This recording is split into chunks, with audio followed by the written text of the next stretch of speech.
What's up, guys, and welcome back to the infamous project. Today's episode is going to be back focusing on the Twin-Turbo Coyote notch.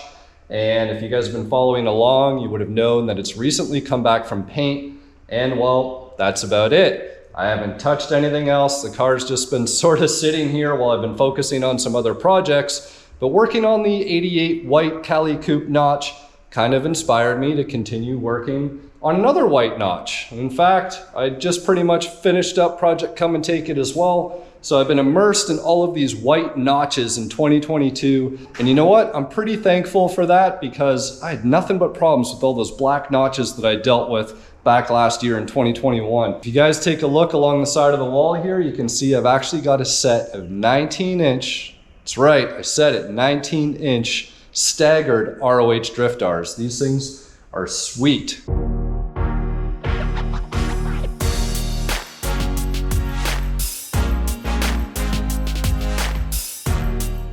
For those of you who have been following me for a long time, you would know that I'm a huge fan of ROH wheels, and I have run them on countless Fox bodies. In fact, friends of mine used to make the joke that I single-handedly kept ROH in business. And not to say that I don't have any ROH wheels just sitting brand new in boxes. I happen to have a few, and that's only what's sitting here. So some people call me crazy. I just like to say it's planning, because when you have a lot of Fox bodies, you can never have enough wheel options.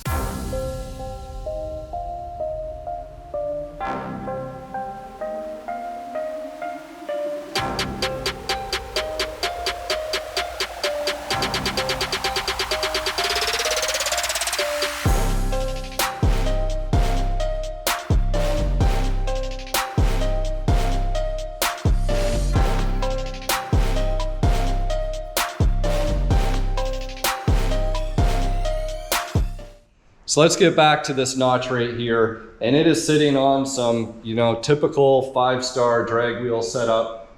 We got SVEs in the back. We got race stars in the front. I don't even know. They look the same. I don't know if one's a replica, I'm assuming, or has a different cap or whatever it is. Anyways, you guys know I don't like the skinny fat tire setup. And this is going to be a street car. So street car needs street wheels. You don't need drag slicks and everything else on the street. Some of you guys might argue that. So this guy is not going to stay with the race look anymore. You guys know I don't like replica wheels, and I don't like wheels that are very common. So got to change it up and do something different. I can't wait to figure out how I'm going to get my sterns onto the Celine car and what setup ultimately I'm going to go with on this guy. So that'll be a whole other episode. Actually, it'll probably end up being multiple episodes. And for any of you guys who are wondering about this car and the update, we talked about maybe putting a Godzilla motor in that thing, and well, there's a couple Godzillas sitting in the back here in case you guys haven't seen those. So there they are lurking. Let's not waste any more time. Let's get this car jacked up. There's nothing more. I think it's the first thing that I do when I get a car back from paint is change the wheels or put the wheels on that I'm planning to run on the car, so that way you can ultimately get that instant gratification of seeing, or at least getting a really good idea of what your freshly painted Mustang is gonna look like once it comes back from paint. So I'm gonna jack it up. Unfortunately, those Godzillas are kind of in the way back there.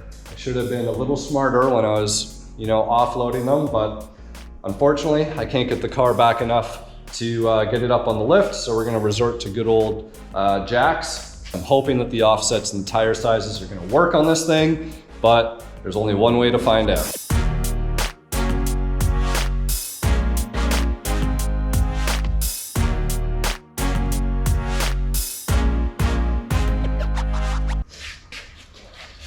All right, guys, so the first wheel that we're going to be putting on, this is a 19x9 ROH Drift-R, and I'm running a 235/35 19 on here, so pretty short sidewall. One thing that I did notice when I took this wheel off is that these race wheels sometimes use these crazy lug nuts with these washers to put the pressure on them, and while I'm not going to be able to use these on here, thankfully we're just doing some test fitting, so I just grabbed two normal regular style acorn lug nuts right here, and I'm just gonna run two on to see how they fit. One other thing that I noticed is we've actually got some spacers in the front here So this is probably about a 5mm spacer, 5mm, half a centimeter, probably about, what would that be, 1/4 inch, give or take. So I'm gonna leave that on here to start, as I'm just curious. And these fenders have actually not been rolled. So we're gonna keep that in mind. And we also got coilovers here, which I meant to bring my wrenches so I could crank this thing down. Oh, that was a mistake on my part. Maybe I'll be able to, maybe I'll get lucky and be able to spin these guys down.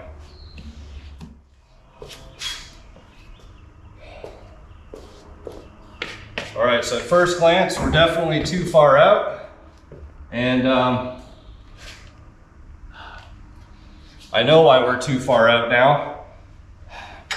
We're actually not running SN95 spindle. Well, they're running SN95 spindles in the front, but they're actually running something that would be newer than a 95. So the 96 and up spindles actually push things out about 6mm, which is even more than this. So we might actually be in for a little bit of a bad time here, because if this sits out too far, then might have to do a spindle swap.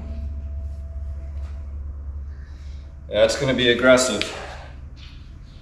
Anyways, we'll put them on, see what they look like.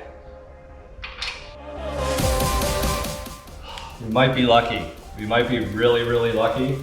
In fact, maybe these spindles are gonna work to our advantage.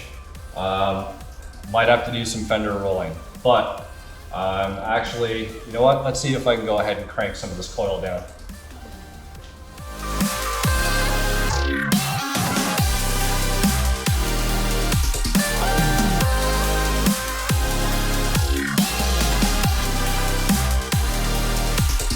Actually got Viking coilovers in the rear.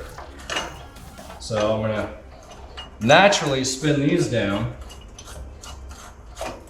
All right, so I'm not actually sure which rear end is in this car. You can see that we got some Alloy USA axles in the back here. Another spacer. This one actually looks a little bit thicker than the front guy. So obviously they were trying to get it a little bit more poke with those drag radials. One thing that I just noticed is that the lower control arms are actually solid mount. I think I'm gonna be ripping those out. It's just, man, the ride quality is so harsh. If you guys remember, I actually tried those solid mount LCAs with the Heim joints in my white Dutch coupe. And man, the ride was absolutely horrible. It was just so stiff. Everything was like bang, bang, bang. And I just felt like I was just gonna rip the torque boxes right out of the bottom of the car. So with that said, I'll probably go with a different lower control arm setup in here, get a little bit more ride quality back if possible. We're gonna be running a 265/30 in the back here, which is a little narrow. However, I've done that for a number of reasons. Number one, I wanna try and get a quad shock back in here.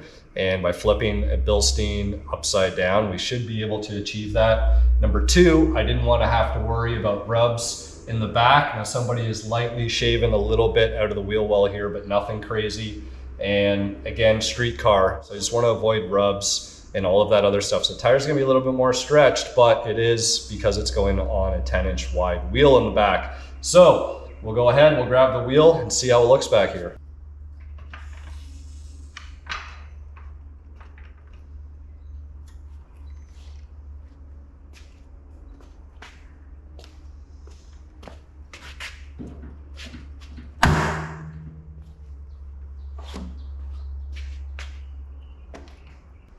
So I thought I could get away on seeing how things would look just doing this side, but the car is so cockeyed right now from those drag radials in the back. So I'm gonna go ahead and take this guy off. We'll swap this one out as well. You can see the gangster lean that the car is sitting on now, cranking the coilovers down this way. So I'm gonna go ahead and do that because I'm sure it's sort of hanging the car up a little bit. And that way we'll get a really good representation of what the stance is gonna look like. So I'll quickly do this side over here, and then we will review and assess the look of these 19s on this car. Sorry guys, the camera died, but we're back down on the ground, and in reality, didn't really allow the rear to come down near as far as I wanted it to.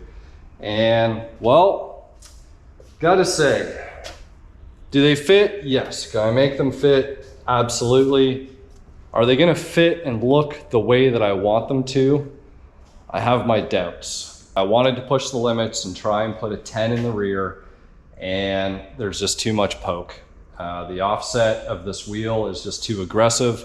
I don't even remember exactly what the offsets are. The front actually surprised me. I didn't think we were gonna get away with the fronts even fitting as nicely as they do. That spacer was a little bit of a scare, but ultimately these spindles are gonna work and not gonna need a spacer in the front, which is actually pretty nice because I do try and avoid running spacers in the front if I can, as I feel like it just reduces any possible vibrations or anything else that you could get in your steering. So front, really good fitment. Rear, if the car came down, you can see we got some pretty good poke there, and I really don't want to get into rolling the rear quarters. So, you know, with the stretch and the poke and everything else, even if I get this guy down, it's sticking too far out. It's like protruding from the car. And you can see how nice that the front looks up there when you're looking at this profile right now. That just looks off. Perfect, off. So what I think I'm gonna do is that there's nothing wrong with the 265 tire size. The problem is the offset and this 10-inch wheel. So let this be the definition of trying to get your look and feel and stance right. And trial and error is something that you're gonna go through repeatedly, because there's so many different variables in everybody's Fox body. And it isn't just coming down to the wheels and the offsets and the tires, it's also coming down to the suspension that you're running. It's coming down to the type of spindles that were used, potentially the rear end and the axles. So these are all things that I'm gonna have to do a little bit of investigation on and see. Here's the options with what I have, right? I could pull and roll the rear quarters out, which I don't wanna do because we have fresh paint. I could find another set of 10s that has an offset that will allow us to get a little bit more in the wheel well, and availability could be a problem there. I think I went with the only offset available that would potentially even work in this case. Again, I'm leaning towards the fact that this is an SN95 rear end, or at least the axles are SN95 length.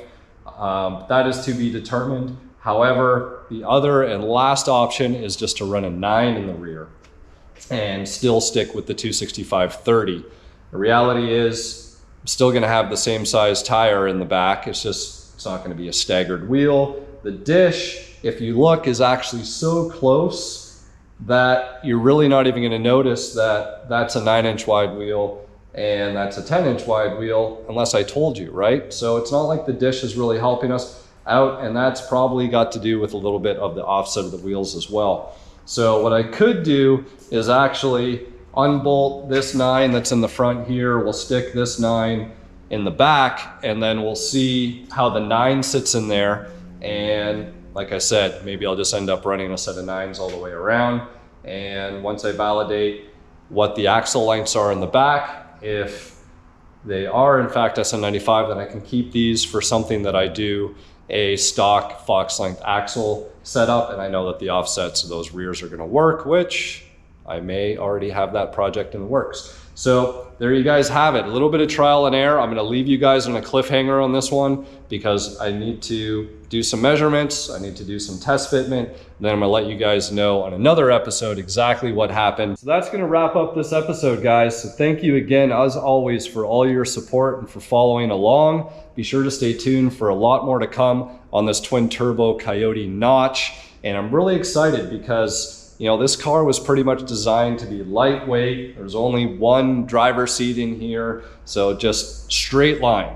And as cool as that is, sometimes you just want the best of all worlds, and that's what I'm trying to achieve here. So although it's gonna make a shit ton of power, yes, it's gonna break the tires off, no, it's not gonna hook very well, but it's gonna look really, really cool on the streets. And you know what? Can always swap out the tires and raise the coilovers up if you want to take it to the track. So be sure to stay tuned for a lot more to come on this guy. We'll see you next time here on the Infamous Project.